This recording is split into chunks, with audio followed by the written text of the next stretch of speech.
Assalamualaikum.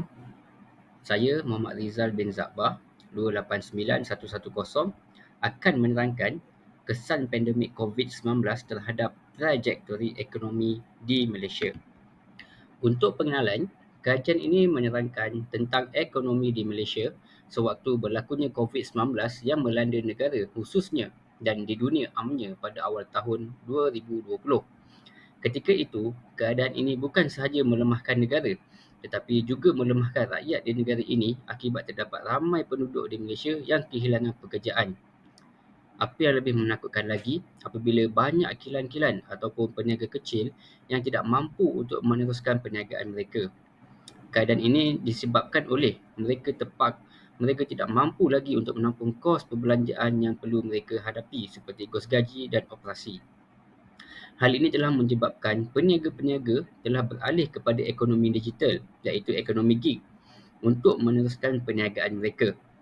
Pada ketika ini, ekonomi gig sangat membantu para peniaga kerana sistem ini sangat memudahkan apabila mereka dapat menjalankan perniagaan mereka seperti biasa walaupun pada ketika itu Perintah Kawalan Pergerakan PKP sedang dijalankan di seluruh negara. Untuk bab yang seterusnya berkenaan gambaran keseluruhan artikel. Ekonomi gig telah muncul pada tahun 2008. Pada ketika itu, syarikat seperti Uber dan Airbnb muncul sebagai pelopor kepada ekonomi gig. Perkataan ini telah dipopularkan oleh seorang wartawan di The Daily Beast iaitu Tina Brown pada tahun 2009. Ekonomi gig membawa maksud satu trend sistem pasaran bebas yang memberikan kebebasan atau kelonggaran kepada sesebuah organisasi maupun pekerja untuk menjalani kontrak kerja sama suka tanpa perlu menggajikan pekerja sepenuh masa. Manakala untuk pekerja pula, mereka tidak terikat sama sekali dengan isu kontrak yang perlu sentiasa dipatuhi. Laporan yang telah diterima daripada Foodpanda menunjukkan peningkatan sebanyak 37%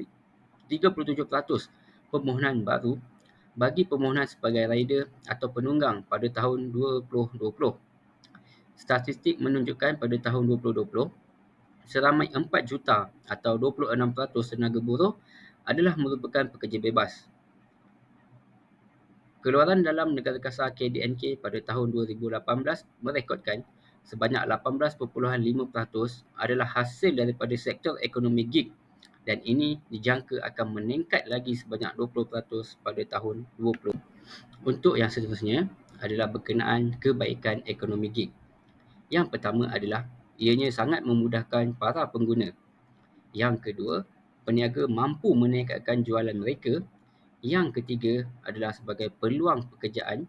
Dan yang keempat pula adalah sebagai situasi menang-menang di antara majikan dan juga pekerja.